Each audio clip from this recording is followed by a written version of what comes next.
하나님 말씀은 요한계시록 15장 8절입니다.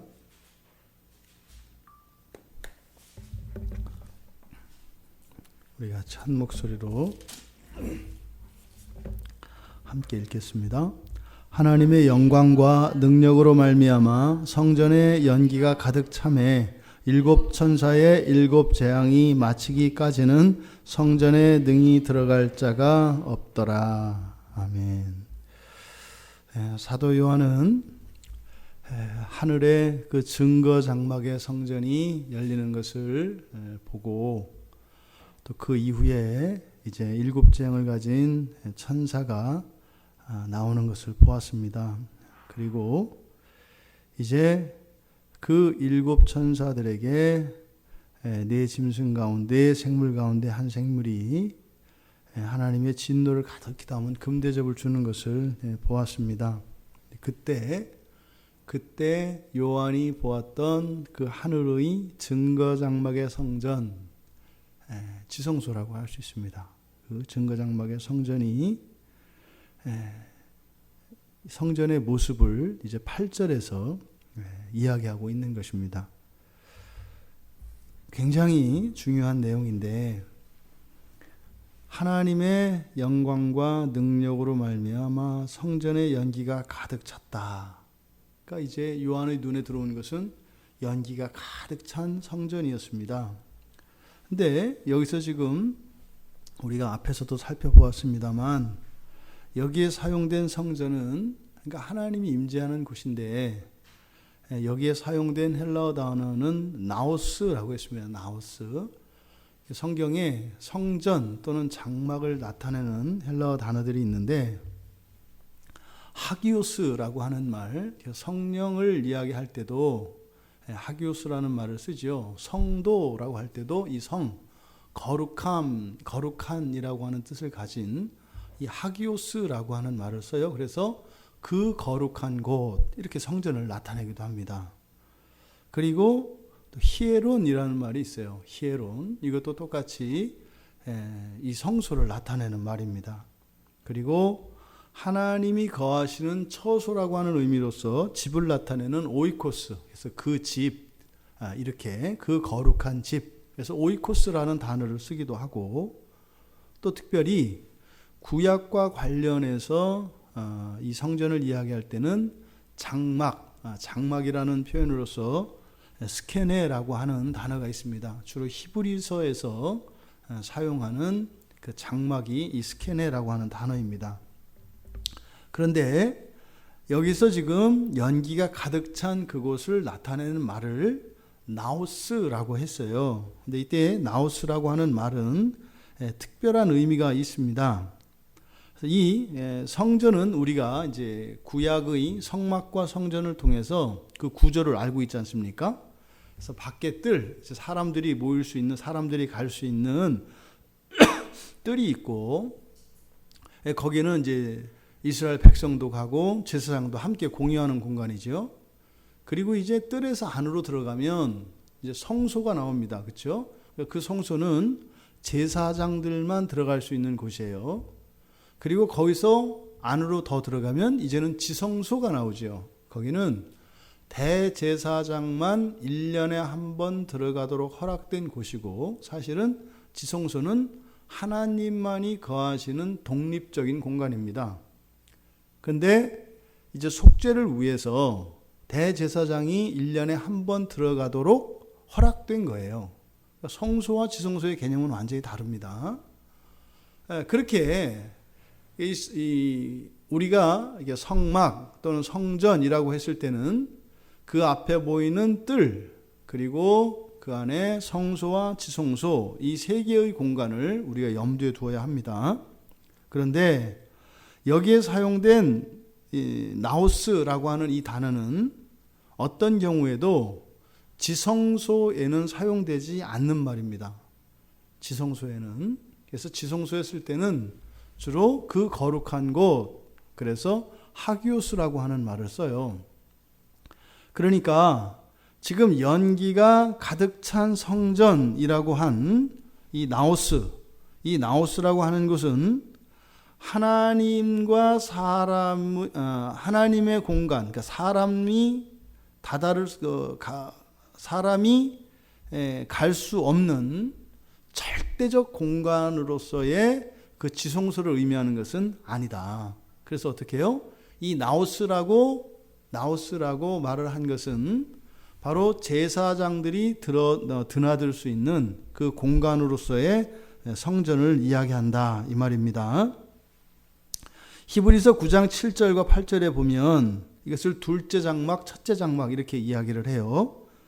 히브리서 9장 7절에 오직 둘째 장막은 대제사장이 홀로 1년에 한 번 들어가되 자기와 백성의 허물을 위하여 드리는 피 없이는 아니하나니 성령이 이로써 보이신 것은 첫 장막이 서 있을 동안에는 성소에 들어가는 길이 아직 나타나지 아니한 것이라. 이게 무슨 말이에요?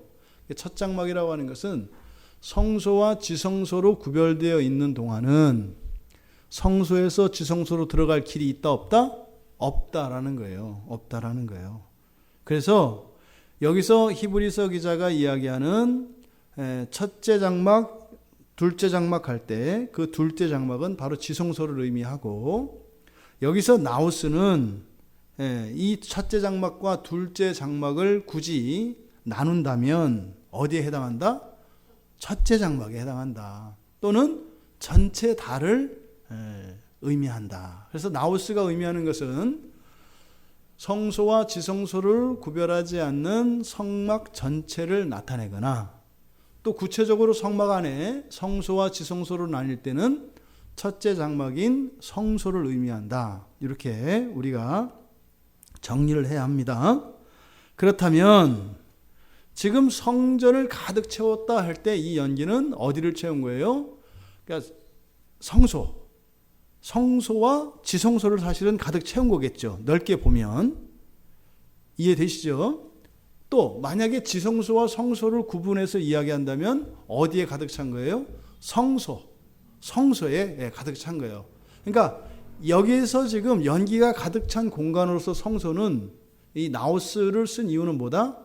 사람과 함께 하나님이 거할 수 있는 거룩한 곳으로서의 성소에 연기가 찼다고 하는 의미예요.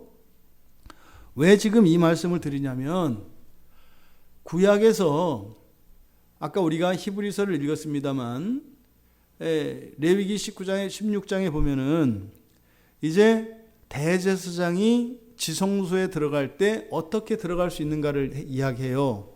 대제사장이 지성소 안으로 들어갈 때 어떻게 하죠? 그 안에 향연을 피운다고요. 연기를 피워서 지성소 안을 연기로 꽉 채운 다음에 들어가요. 왜? 하나님을 보면 안 되니까. 연기로 가리는 거다 이 말이에요. 하나님의 절대적인 공간이지만 하나님의 얼굴을 마주할 수 없기 때문에 연기를 채운다고요.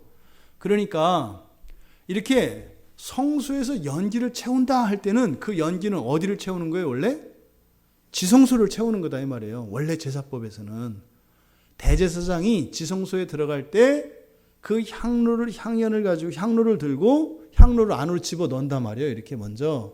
그래서 향로를 안으로 집어넣으면 연기가 계속 피어오르니까 그럼 그 연기가 완전히 지성소를 채우고 이제 밖으로까지 꾸물꾸물 밀려 나오겠죠. 그러면 비로소 대제사장이 거길 휘장을 열고 들어가는 거예요. 그런데 지금 여기서는 연기가 어디에 찬다? 지성소가 아니다라는 거예요. 이 변화를 여러분들이 눈치채야 한다 이 말이에요. 원래 성소에서 성막에 들어가서 연기를 채우는 것은 지성소인데 왜 여기서는 성소의 연기가 찼다고 하는 거지? 그러니까 이게 구약의 율법에 능통하지 않은 사람들은 그냥 이게 와닿지 않는다 이 말이에요. 이건 굉장히 다른 의미가 있는 거죠. 그러니까 느낌이 벌써 오지요. 지성소에 채우던 연기를 이제는 성소에 채우는 거구나. 그래서 구약에서는 그 지성소에도 피우던 연기를 이제는 성소에 피웠다라고 하는 이야기입니다. 그런데 그 지성소에 이제 구약에서 지성소에 대제사장이 들어가기 위해서 피우는 연기, 이거를 이제 향로에서 내는 연기니까, 그래서 이 향로에서 나는 연기, 그래서 줄여서 향연이라고 해요. 향연. 그러니까 이제 그 우리나라 제사 지낼 때 그 향불 피우잖아요. 향을, 거기서 나는 그 연기, 그걸 향연이라고 한다 이 말이에요. 그러니까 향에서 나는 연기, 이걸 향연이라고 하는데, 이 향연이라는 말이 그렇게 많이 사용되는 말이 아니에요. 이게 딱 3번 사용됩니다. 3번. 레위기 16장 13절과 에스겔 8장 11절, 그리고 신약에서는 요한계시록 8장 4절이에요. 앞에 우리가 생각나죠? 8장 4절에서 성도들의 기도가 향연, 그 향기, 그 금향로에 담긴 그 향이었고 거기서 연기가 나는 거다 이렇게 말씀을 드렸잖아요. 그러니까 지성소를 채우는 향연을 의미하는 것은 딱 3번만 사용돼요. 그런데 지금 여기서 우리가 읽은 이 15장 8절에서 나오는 이 연기는 구약에서 이렇게 3번 사용되어진 그 지성소를 채우는 연기를 의미하는 그 향연을 나타내는 단어를 쓰지 않고, 신약에서는 지성소를 채우는 연기든, 아니면 재물을 태워서 나는 연기든, 아니면 유황불에서 타면서 그 죄인들을 태우면서 나오는 연기든 그냥 똑같이 연기라고 해요. 그러니까 신약에서는 그 지성소에 피우는 그 향연이라고 하는 이 단어를 따로 구별하지 않고 어떻게 한다? 똑같이 쓴다. 그냥 모두 다 연기라고 한다 이 말이에요. 그러니까 지금 여러분들이 지금 이 말을 들으면서 어떤 느낌이 와야 되냐면, 와, 그 구약에 이렇게 거룩함으로 구별되어져 있던 이런 장벽들이 막 허물어지는 거구나, 이런 느낌을 여러분들이 이제 받으셔야 되는 거예요. 여기서 지금 사용되어진 이 향연, 이 연기는 그 향연이라고 한 그것과 똑같이 그냥 카프노스라고 하는 단어를 사용해요. 카프노스. 근데 이 연기는 지금 여기서 15장 8절에서 나오는 이 연기, 근데 이 연기는 향연과도 향연의 의미를 가지고 있기도 한데 또 그것과 다른 점이 있어요. 네, 뭐가 다르냐면, 보통 향연이라고 하는 이 연기는 누가 만들어내는 거예요? 누가 만들어내는 거예요? 그 연기를 사람이 만들어내는 거예요. 사람이, 그렇죠? 향에다가 불을 사람이 붙일 거 아니에요. 이게 사람이 만들어내는 거라고요. 그런데 여기에서 나오는 연기는 사람이 만들어낸 연기가 아니에요. 이 연기는, 지성소는 사람이 향연으로 채우는데, 지금 이 성소에 가득 찬 이 연기는 사람이 채운 연기가 아니다 이 말이에요. 그래서 이 연기는 거룩한 연기예요. 향연이라고 할 수가 없고 거룩한 연기예요. 그 설명이 바로 앞에 있는 내용이에요.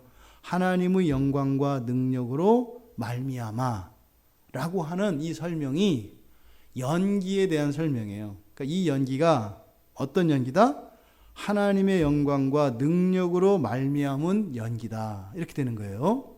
그러니까 지금 여기에서 우리말 성경에 말미암아라고 번역되어진 이 단어는 연기의 특성, 연기의 이 속성을 나타냅니다. 연기가 어떤 연기인지를 가르쳐 주는 것이 말미암아라고 하는 이 말이에요.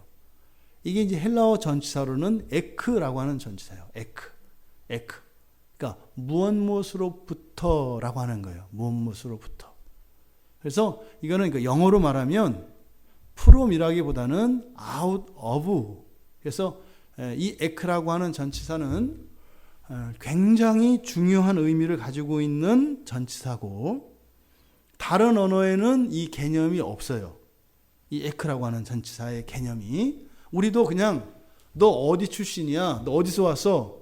그럼 나 뭐 충청도 어디에서 왔어요? 이렇게 그냥 출신지를 이야기하잖아요.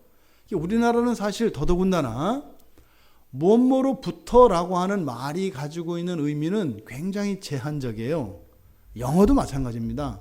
근데 지금 이 헬라어 우리말의 말미암아라고 번역되어진 이 에크라고 하는 전치사는 굉장히 특별한 의미를 가지고 있는 단어입니다. 그래서 성경에서 많이 오역되고 많이 오인되는 게 이 전치사예요. 오역됐다는 것은 완전히 그 번역을 틀렸다라고 하는 것이고, 오인이라고 하는 것은 번역을 해놔도 읽는 사람이 제대로 그 뜻을 받아들이지 않고 잘못 받아들일 수 있다 이 말이에요. 여러분 보세요. 하나님의 영광과 능력으로 말미암아 성전의 연기가 가득 참여했을 때 이 말미암아가 의미하는 게 뭐겠어요? 애매하다고요. 애매해요. 영광과 능력으로 말미암아 성전에 가득 찼다는 게 하나님의 영광과 능력을 가리기 위해서 뭐 이렇게 그런 유추할 수 있잖아요. 그냥 연기를 안 가리면 죽으니까 말미암아라고 하는 것이 뭐 때문에 이런 의미도 있잖아요. 그래서 이렇게 가렸다. 뭐 이럴 수도 있고. 그러니까 이 의미가 정확하게 나타나지 않는다고요. 그러면 말미암아라고 번역되어진 이 에크라고 하는 이 단어는 이중적인 의미가 있어요. 이중적인 의미. 첫째로는 어디로부터라고 하는 그 근원과 출처를 나타내요. 그러니까 메이드 인 코리아냐, 메이드 인 차이나냐. 그래서 그 출처와 근원지를 밝히는 의미를 가져요. 그게 1차적인 의미죠. 어디로부터라 가지고 있는 거니까. 그런데 말입니다. 이 에크라고 하는 이 전치사는 그 출처와 근원, 원천만을 이야기하는 것이 아니라 거기에서 그럼 어디로부터 어디라고 하는 그 목표 지점에 대해 미치는 영향까지 그 의미를 함축하고 있는 단어예요. 무슨 말인지 모르시겠죠? 이 우리말에 이런 게 없어요. 그러니까 이 에크라고 하는 단어는 이런 거겠죠. 2차 대전에, 이거 좀 비유적으로 하는 거예요. 2차 대전 때 2차 대전을 끝내게 됐던 게 원자폭탄이에요. 그렇죠? 그렇죠? 그러니까 나가사키하고 히로시마에 원자폭탄이 떨어졌잖아요. 그때 이제 원자폭탄을 이야기할 때 에크 뭐 아메리카 이렇게 이야기하면 단지 그 원자폭탄이라는 게 미국에서 온 거다 이것만을 의미하지 않죠. 이해되시죠? 그 원자폭탄은 뭐를 한 거예요? 완전히 히로시마와 나가사키를 완전히 잿더미로 만들었다고요. 이럴 때 어디에서 와서, 그러니까 미국에서 와서 일본에 있는 도시들을 완전히 초토화시킨 그 의미까지 확장돼서 표현하는 게 이 에크라고 하는 단어예요. 그러니까 뭐 얘기를 하면 할수록 더 이렇게 혼란스러울 가능성이 많아요. 어쨌든 이 단어는 어떻다? 그냥 뭐 출처, 근원만 나타내는 게 아니라 그것이 지금 가고자 하는 목표 지점에 대해서도 어떤 의미를 가지고 있는, 의미를 나타내는 게 말미암아라고 하는 단어다. 그래서 돼요? 출발지와 목적지 양쪽 다해서 의미가 있다 이 말이에요. 그러니까 에크라고 하는 이 단어를 썼을 때는 어디에서 왔는지 그리고 어떤 영향을 미쳤는지를 동시에 나타내는 것이 바로 이 에크, 말미암아로 번역되어진 이 단어다. 그렇다고 우리말에 다 말미암아가 다 에크는 아니에요. 또 다른 단어도 말미암아라고 번역을 해요. 에크라는 게 그렇다 이 말이에요. 에크네요. 자, 그렇다면 이렇게 이중적인 의미가 있다고 그랬는데, 첫째 그럼 이 말미암아라고 번역되어진 이 에크 가지고 있는 이중적인 의미를 본문과 관련해서 이제 설명을 해보면, 첫째, 이 연기라고 하는 것은 원천이 어디인지를 가르쳐줘요. 그래서 앞서서 말씀드렸던 것처럼 이 연기는 사람이 피운 연기가 아니라 누가 피운 연기다? 하나님이 피운 연기다. 그러니까 하나님으로부터 나왔다. 그러니까 뭐예요? 한국산이다, 중국산이다 하면 어떻게 돼요? 그 물건 자체가 다르죠. 똑같은 물건이라 하더라도 어디서 만들어졌냐에 따라서 값이 다르잖아요.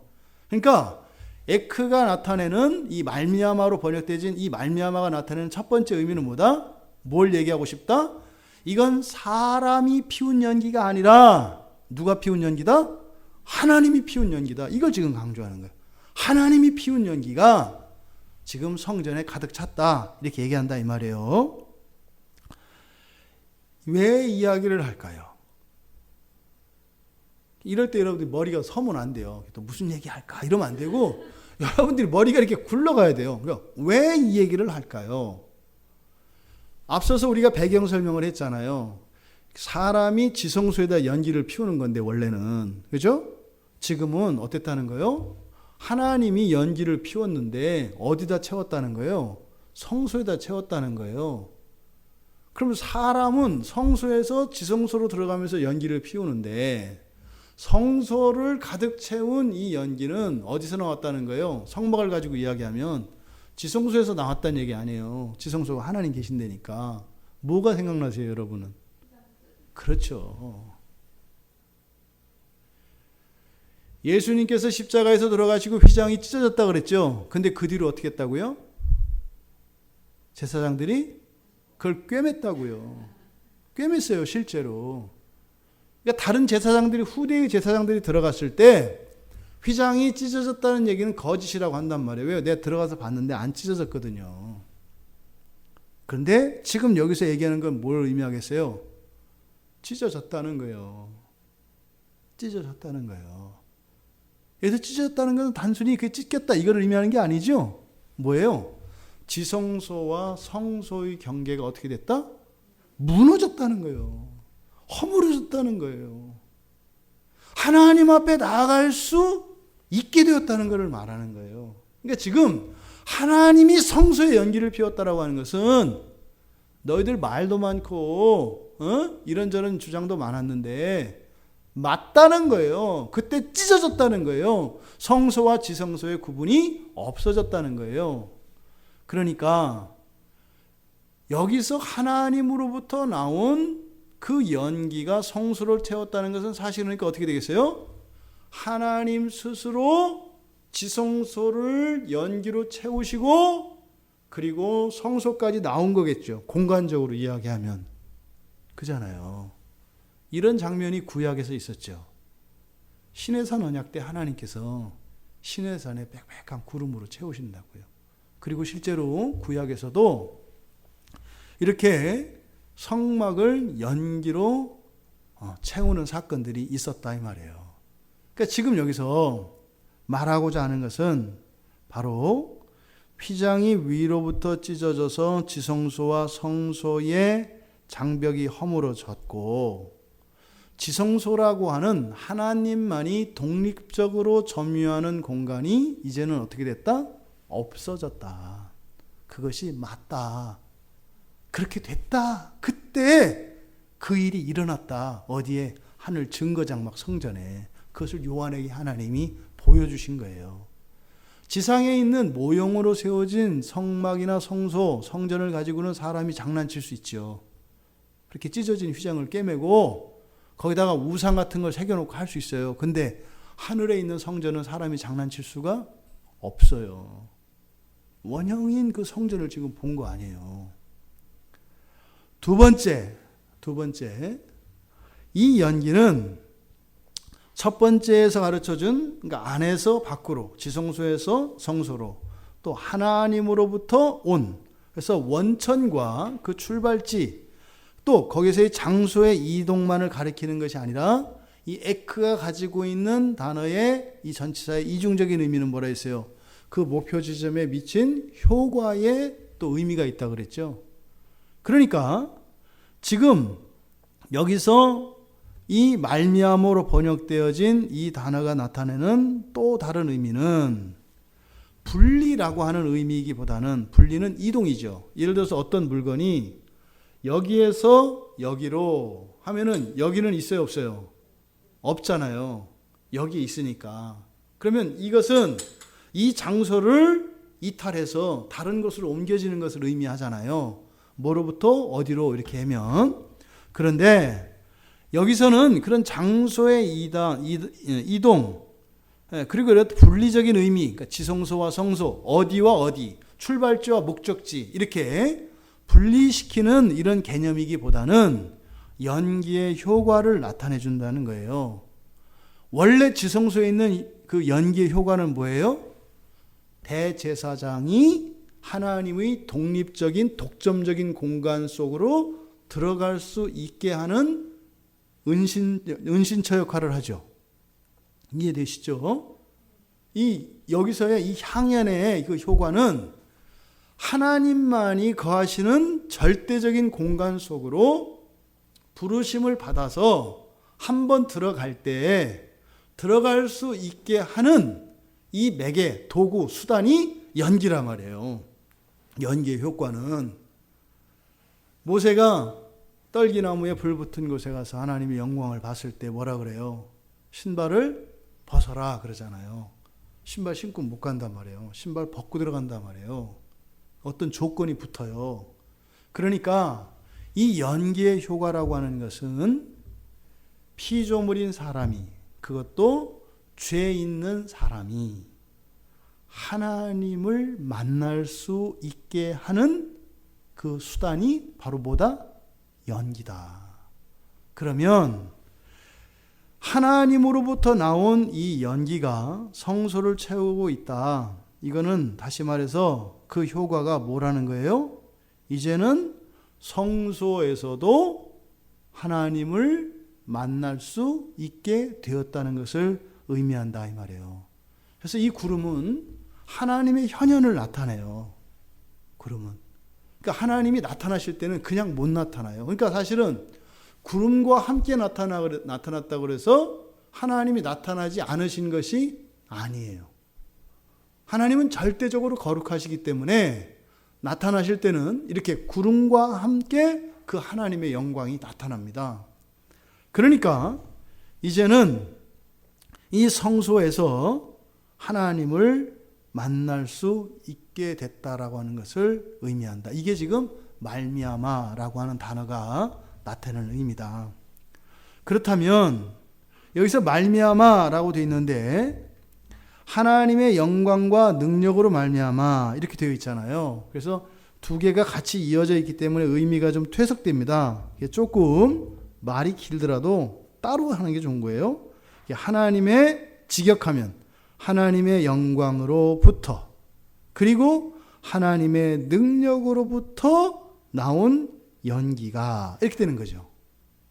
성전을 가득 채우매 이렇게 되는 거예요. 그러면 이것을 떼어서 우리가 보면 하나님의 영광으로부터 나온 연기. 그래서 영광으로부터라고 하는 것은 말미암아를 직역해서 말한 겁니다. 그러니까 하나님의 영광으로부터 나온 연기. 그럼 영광이라는 게 뭐예요? 영광? 영광이라고 하는 말은 우리가 하나님을 말로 설명할 수 있어요? 없어요? 없어요. 그림으로 그릴 수도 없고 말로 설명할 수도 없어요. 근데 하나님이 계세요? 안 계세요? 계세요. 성경에 계시되어 있단 말이에요.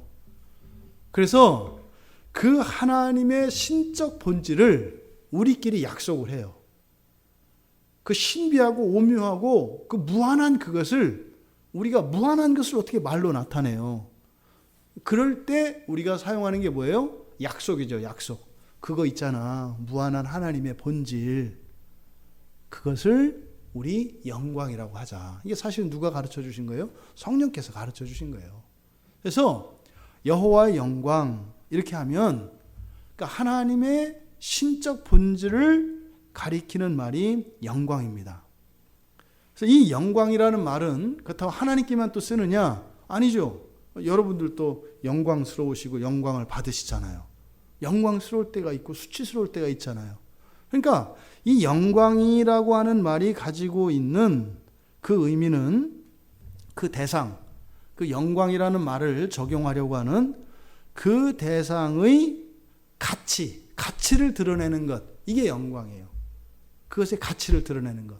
원래 헬라어 이 독사라고 하는 영광을 의미하는 독사라는 단어가 구약의 히브리어에서는 카보드 또는 카봇이라고 하는 단어거든요. 근데 이 단어는 무겁다라고 하는 의미를 가지고 있어요. 무게.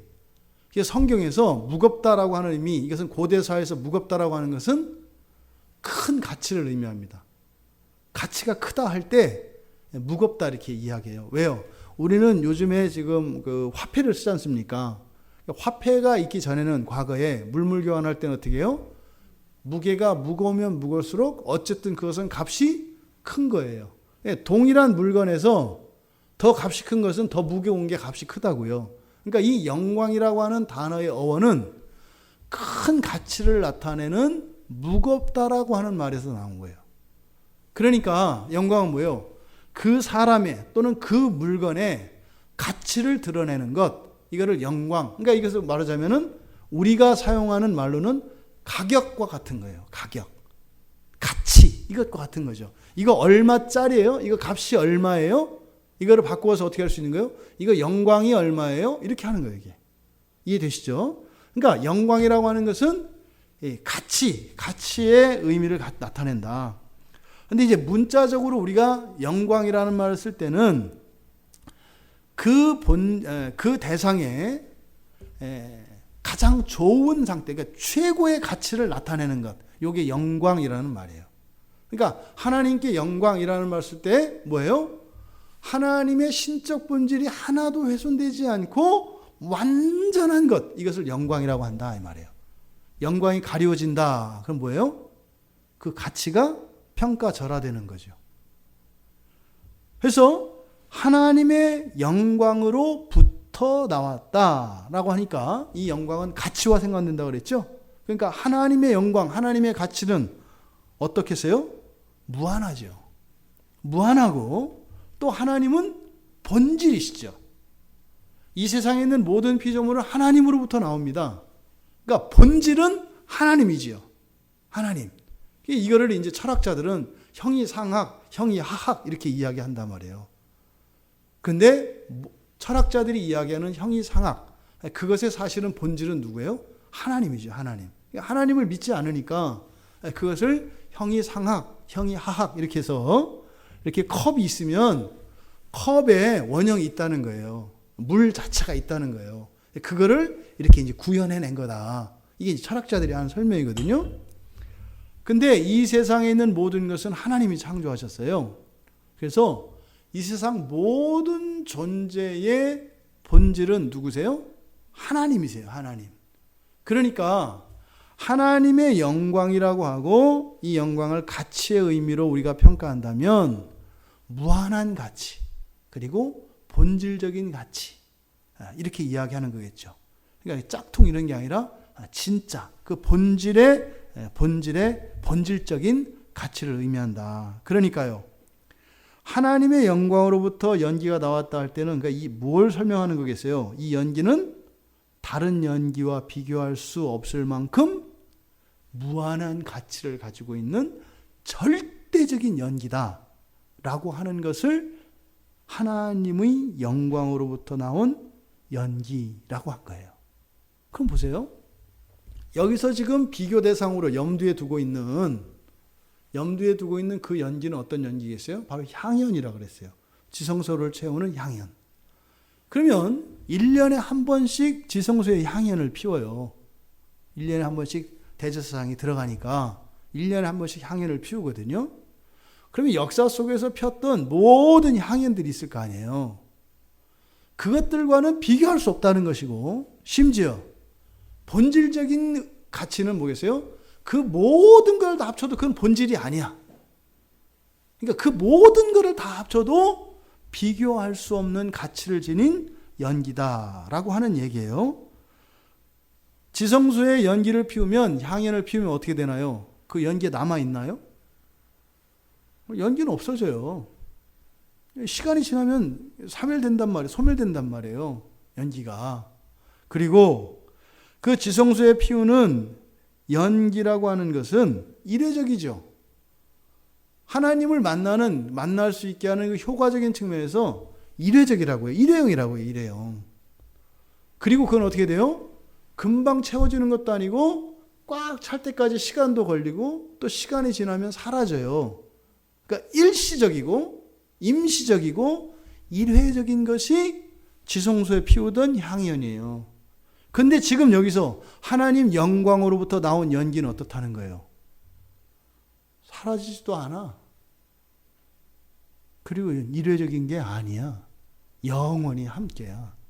이것을 지금 여기서 하나님의 영광으로부터 나온 연기라고 말하는 거예요. 그러니까요, 하나님의 영광으로부터 나온 연기는요, 하나님과의 영원한 만남, 중단되지 않는 만남, 그것을 가능케 해주는 연기죠.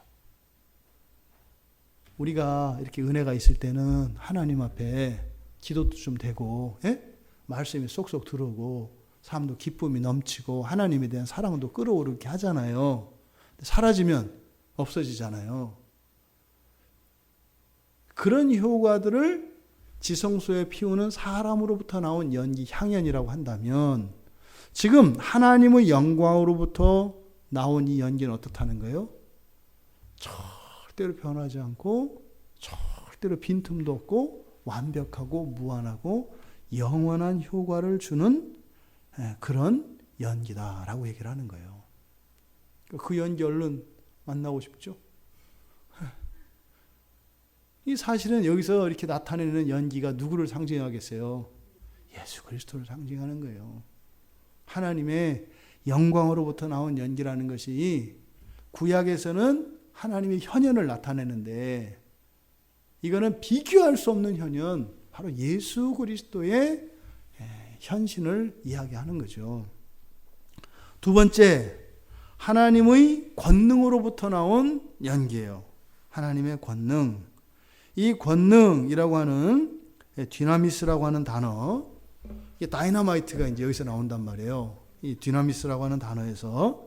그럼 이 권능이라고 하는 것은 무엇인가를 실행할 수 있는 능력을 권능이라고 해요.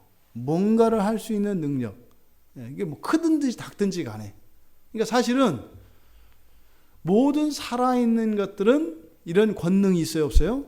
다 있어요.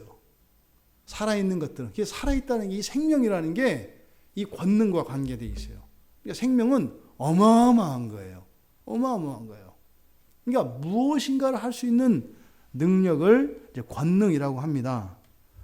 그래서 이거를 번역할 때 뭐 능력이라고도 하고, 또 힘이라고도 하고, 또 물리적인 힘, 또 여기에는 넓게는 정신적이고 도덕적인 능력이나 또 이 영혼이 이렇게 일으킬 수 있는 어떤 그런 영향력들, 이런 것까지도 다 이 디나미스라는 말로 표현할 수 있어요. 근데 여기서는 권능은 권능인데 누구의 권능이다? 하나님의 권능이래요. 하나님의 권능. 그 하나님의 권능은 어떤 권능이에요? 전능이에요. 전능하신 권능이에요. 어떻게 해요 또? 전능하고 무한하고 불변해요. 완전해요. 이게 하나님의 권능이에요. 변하지도 않고, 또 사라지지도 않고, 비어있지도 않고, 불완전하지도 않고, 영원한 것이 하나님의 권능이에요. 그러니까 이 연기를 설명하는데 하나님의 권능으로부터 나온 연기라고 이야기를 해요. 왜 대제사장이 지성소에 들어갈 때 향을 한 번 넣고 바로 안 들어갈까요? 어떻게, 뭐 할 때까지 기다리는 거예요? 연기가 꽉 찰 때까지. 왜요? 연기가 빽빽하게 차서 사실은 내가 언약궤를 볼 수 없어야 돼요. 연기가 꽉 차서. 제가 예전에 정말 짙은 안개를 한번 경험한 적이 있어요. 밤에 운전을 하는데요, 1m가 안 보여요. 못 가겠더라고요. 그래서 몇 시간을 길 옆에 그냥 세워놓고 비상깜빡이 켜놓고 기다렸던 적이 있거든요. 그 운무가, 그러니까 이 연기가 이렇게 찼을 때요, 정말로 한 치 앞도 안 보인다는 게 뭔지 알겠더라고요. 차 밖에 내렸는 데 있잖아요. 없어요. 그나마 그 자동차 그 불빛을, 강한 불빛을 피니까 그것도 그 뭐예요? 하이빔으로 이렇게 하면은 더 안 보여요.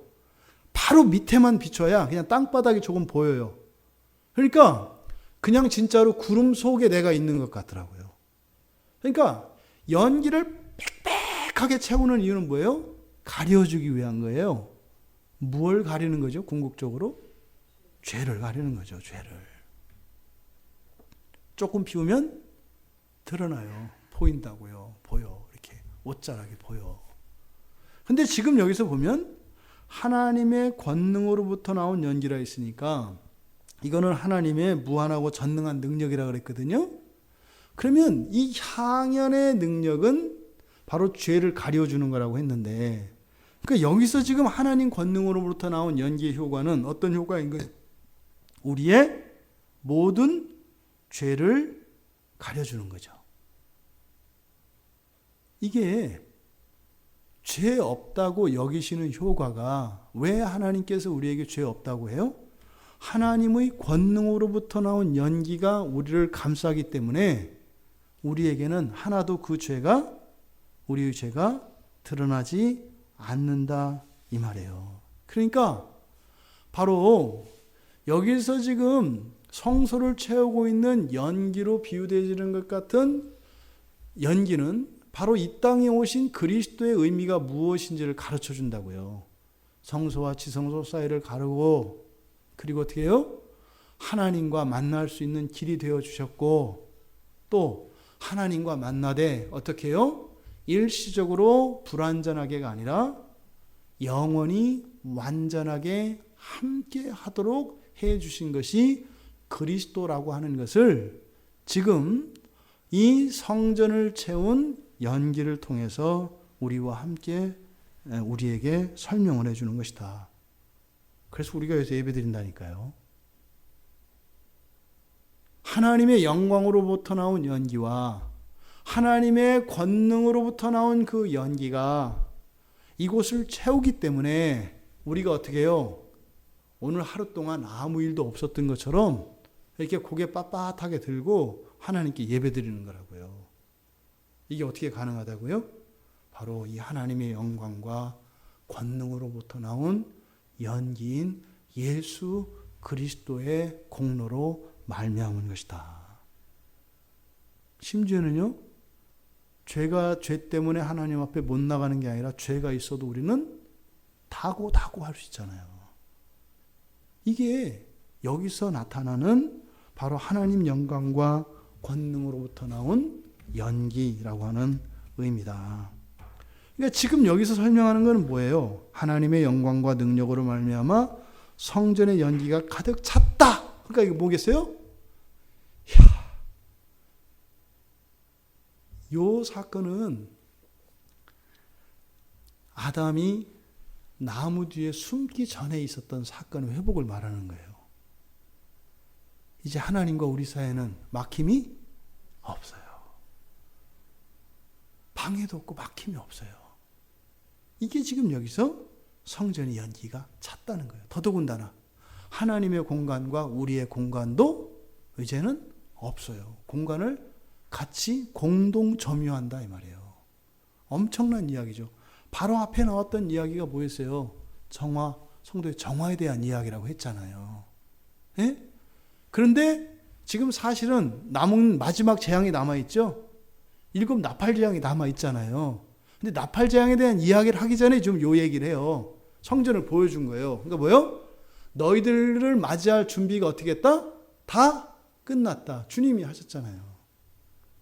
가서 우리들이 거할 처소를 마련하겠다고 하셨잖아요. 마련했더라는 거예요. 진짜로 주님이 요한한테 그때 말씀하고 그렇게 가셨는데 진짜로 그 처소를 다 완벽하게 다 준비를 해놨더라 이 말이에요.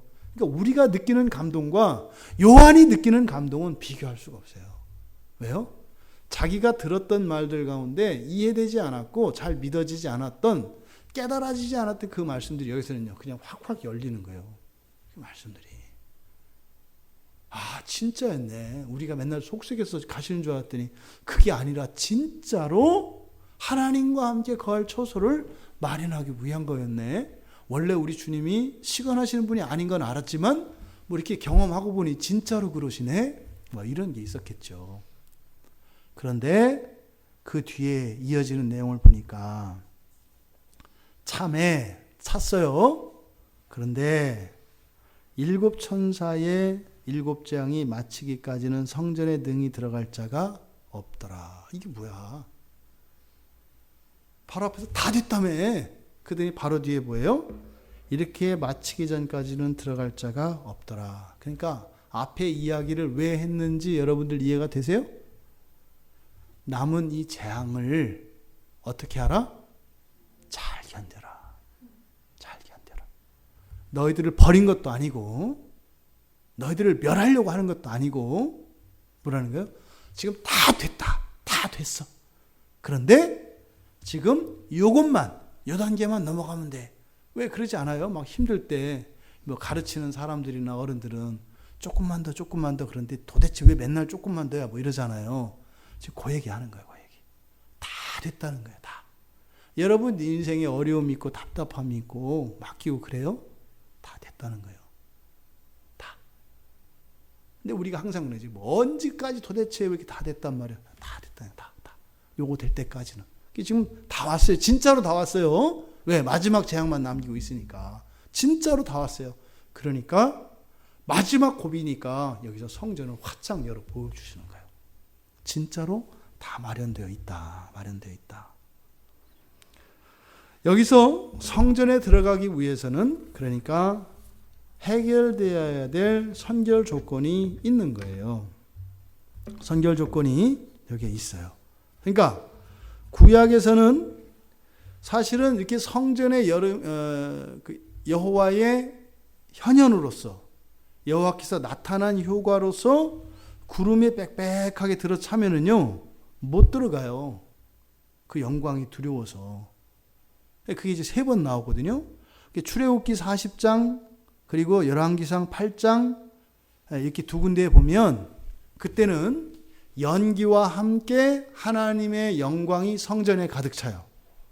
연기와 함께 성막에 영광이 가득 차요. 그러면요 감히 못 들어가요. 근데 사실은 못 들어가는 이유는 뭐예요?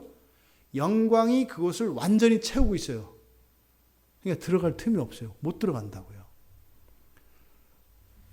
그리고 역대하 7장 1절에 보면은 거기는 구름은 나오지 않고 하나님의 영광이 가득 찼기 때문에 제사장들이 들어갈 수 없었다. 이렇게 이야기를 해요. 그러니까 구약에서는요. 하나님의 영광이 가득 차면 들어갈 수 있어요? 없어요? 없다고요. 그런데 지금 요한계시록에서는 뭐라고 얘기하는 거예요? 그렇게 영광이 가득 찬 것은 완벽한 연합을 의미한다 이 말이에요. 그러니까 의미가 너무 달라요. 구약에서 하나님의 영광의 충만은 더 이상 다가갈 수 없는 거예요. 그런데 말미암아 이 에크라고 하는 이 단어를 통해서 그 효과가 우리를 분리시키는 것이 아니라 어떻게 한다는 거예요? 가까이 가는 정도가 아니라 완전히 연합할 수 있게 된 것을 의미한다. 그러니까요. 구약에서 하나님과 성도의 관계 그리고 신약에서의 성도 하나님의 관계 비교할 수가 없다니까요. 누누이 말씀드리죠. 신약의 성도들은요. 구약의 어떤 뛰어난 성도들보다 더 뛰어나고 더 여러분들이 우월하다니까요. 어마어마한 이런 은혜와 어마어마한 은총을 입고 있는 것이 우리들이에요. 그러니까 오히려 하나님의 영광이 나타나면 나타날수록 멀어질 수밖에 없었던 그들이 예수 그리스도로 말미암아 어떻게 돼요? 하나님의 영광이 더 크게 나타나면 나타날수록 여러분 하나님이 두렵던가요? 하나님이 사랑스럽던가요? 하나님 사랑스러워지는 거예요. 이게 예수 그리스도로 말미암은 효과입니다. 지금 여기서 일어나는 장면이 마치 구약의 출애굽기 15장에서 홍해를 건너오던 이때와 비슷해요. 여러분 한번 생각해 보세요. 이스라엘 백성들이 애굽에서 노예로 있었잖아요. 그러면 여기서 완전히 해방되려면 어떻게 해야 돼요? 애굽의 영토를 벗어나야 되는 거예요. 애굽의 영토를 벗어나야 돼요. 근데 지금 여기서 펼쳐지고 있는 장면은 마치 모세가 손을 들었을 때 홍해가 쫙 하고 갈라지는 거예요. 쫙 갈라지는 거예요. 그래서 어떻게 해요? 길이 열렸죠. 그런데 여전히 애굽 땅에 서 있으면 아직 이들이 해방된 거예요? 안 된 거예요? 안 돼요. 죽어요. 뒤에 쫓아오기 때문에. 그러니까 정말 이들이 해방되고 자유를 누리려면 어떻게 해야 돼요? 바다 사이로 내주신 그 길을 지나가야 된다고요. 그러니까 이스라엘 백성들이 출애굽할 때 그 마지막, 그러니까 애굽에서 탈출하는 그 마지막 관문이 뭐예요? 하나님이 내놓으신 그 길을 지나가는 거예요. 그러니까 지금 이 장면이 마치 성소가 하늘에 이 증거장막 성전의 성소가 이렇게 열려서 그리고 하나님이 완전히 맞아주실 준비를 이렇게 하고 있는 이 모습, 연기로 가득 찬 모습이 마치 뭐예요? 홍해가 쫙 갈라지고 길이 터져 있는 요 모습, 요 국면이다 이 말이에요. 어떻게 했어요 이제요? 자유가 눈앞에 왔어요. 근데 그냥 주저앉으면 돼요? 안 돼요? 안 돼요. 건너가야 된단 말이에요. 건너가야 된다고. 다 됐다 이 말이에요. 다 됐다. 이게 지금 출애굽기 15장과 매우 유사한 상황이에요. 그러니까 다 됐는데 사실은 우린 다 알잖아요. 그 뒤에 천천히 간다 그래서 죽어요? 안 죽어요? 안 죽어요. 천천히 가도. 천천히 가고 있을 때요. 하늘에서 불이 내려서 길을 막고 있다고요. 안전을 지켜줘요. 그러니까 내가 절뚝발이어서 다른 사람들 10걸음 걸을 때는 한 걸음밖에 못 걸어. 그렇다 그래서 내가 거기를 못 지나가요? 안 그렇다 이 말이에요. 내가 새 쌍둥이를 낳아가지고 양쪽 둘을 안고 하나 업고 있어가지고 그냥 쩔쩔매고 가야 돼. 기어가는 것처럼 가야 돼. 그런다 그래서 그 사람이 구원을 못 받아요? 그럴 일 없다는 거예요. 지켜주신다는 거예요. 근데 다만 건너가야 돼. 다만 건너가야 돼. 걸어서 가야 된다고. 걸어서 가야 된다고. 그게 또 고되기도 해. 이게 해방되고 자유를 얻는 건데 그건 그거고 고되긴 고되다고. 돈을 뭐 억만금을 준다 해도 아침에 출근할 때 어떨 때는 몸이 피곤할 때 있잖아요. 직장을 관두고 싶진 않지만 지금은 일을 하고 싶지 않을 때가 있잖아요. 지금 그런 마음이 이제 드는 거예요. 여기서 성전에 들어갈 조건을 지금 뭐라고 했어요? 7천사의 7재앙이 마치기 전까지는 어떻게 한다? 능히 들어갈 자가 없다. 여기는 지금 미완료로 되어 있습니다. 들어가다라고 하는 말이 미완료로 되어 있어요. 그래서 이거를 없더라 이렇게 된 거예요. 들어간 자가 있어요? 없어요? 없어요. 그러니까 완전한 하나님 나라에 들어간 사람은 한 명도 없어요. 근데 이미 들어간 사람은 있어요. 근데 완전히 들어가진 않았다 이 말이에요. 누구겠어요? 1차적으로는 죽은 성도들이겠고 죽은 성도들은 영혼으로만 거기 있지 완전히 들어가지 못했단 말이에요. 부활하여서 전인으로서 들어가야 된다 그랬잖아요. 또 과거에 올라간 엘리야나 에녹 같은 경우도 그 몸을 입고 거기 갔지만 부활의 몸은 아니에요. 아직 부활은 일어나지 않았단 말이에요. 부활은 언제 일어나요? 예수 그리스도께서 재림하실 때 부활의 일이 일어난다고요. 그러면 우리들이 그토록 소망하는, 우리들이 상상할 수도 없는 그 완전한, 아니 사람의, 우리가 수요일 날 보았던 것처럼 그 로마서에서 보았던 사람이 가질 수 있는, 그 사람의 영혼이 가질 수 있는 그런 거룩함이 아니라 어떻게 해요?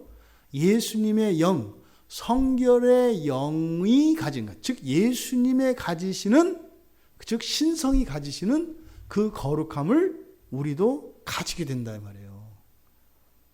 그때가 오는 거죠. 언제? 이제 7재앙이 마치면 이렇게 되는 거죠. 7재앙이 마치면 이렇게 된다는 거예요. 그러니까 7재앙이 온다 할지라도 그것으로 절대로 낙심하거나 주눅들거나 거기에서 물러서지 마라. 이렇게 이야기를 하는 거예요. 얼마나 신경 쓰나 보세요. 지금 16장 얘기하려고 이러는 거예요. 지금 이게 16장에 그 마지막 재앙을 얘기하려고 그러는데, 그러니까 이렇게도 승질 부릴 것 같고 저렇게도 삐질 것 같고 저렇게도 주저앉을 것 같고 저렇게 하면 땡깡 쓸 것 같고 저렇게 하면 물러설 것 같고, 그러니까 얼마나 소심한가 보세요. 아주 뭐 무슨 얘기 하나 했더니 결론 이걸 딱 뭉뚱그린 뭐예요? 이제 마지막 재앙 얘기할 거야? 요 얘기를 하기 전에 이렇게 뜸을 들이는 거예요. 여러분 살면서 겪는 환난과 어려움이 이렇게 하나님의 소심함 뒤에 오는 거예요. 그냥 이렇게 하면 또 뭐 할까? 이렇게 하면 뭐 할까? 신경 쓰고 쓰다가 충분히 준비가 다 되고 나서 환난과 어려움들이 우리 인생에 찾아오는 거라고요. 대단하죠? 네. 그런데도 우리가 이럴 줄은 하나님이 몰랐지. 네.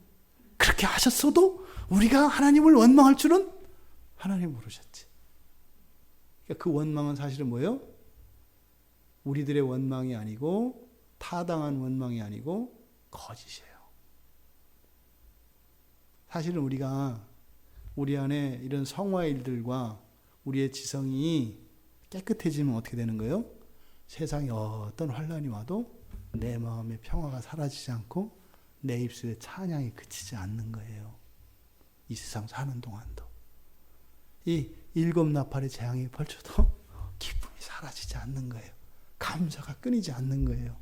그런데 그건 고사하고 엄청난 은혜와 사랑이 부어져도 입술이 퉁퉁퉁 부어있는 우리들, 이게 뭐예요? 우리가 우리 인생을 안 산다고요. 거짓의 속에서 사는 거라고요. 그러니까 지금 여기서 바로 다 됐다는 거예요. 여러분, 들어갈 자가 없더라. 들어갈 자가 없더라. 다 되었지만 들어갈 자가 없더라. 근데 이것은 뭐겠습니까?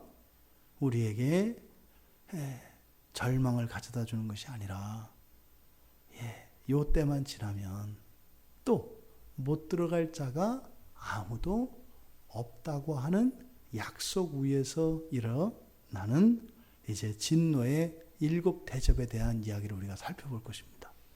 그러니까 이 하나님의 이 진노의 대접을 볼 때 벌벌벌 떨거나 또 이게 또 내 구원의 확신에서 흔들리거나, 그러니까 제발 그러지 마라. 그러지 마라. 해서 애굽에서 이제 노예 상태에서 벗어나 그 홍해를 건너가면서도 참 그 불평불만할 수 있는 참 우리들이 대단한 존재이긴 한데 어지간히 하자. 어지간히 하자. 어지간히. 그래서 여기서 지금 까지는 이라고 되어 있는 아크리라고 하는 이 조건을 마치고 있는 것 같지만 사실은 이 이전에 먼저 절대적인 보호와 보장을 약속한 후에, 그리고 거기에 합당한 자들로 온전히 만드시겠다고 하는 하나님의 그 세심한 배려와 그 소심한 하나님의 그 마음, 그것을 우리가 깨달을 수 있게 되기를 바랍니다. 여러분, 이제 16장에 나오는 일곱 재앙 이후에 이렇게 지성소에서 나오신 여호와, 그 여호와와 함께할 수 있게 될 것입니다. 그래서 이 계시록의 이 재앙과 재난들, 이런 것이 소망의 말씀이 되기를 주님의 이름으로 축원합니다. 우리 같이 말씀을 생각하며 잠시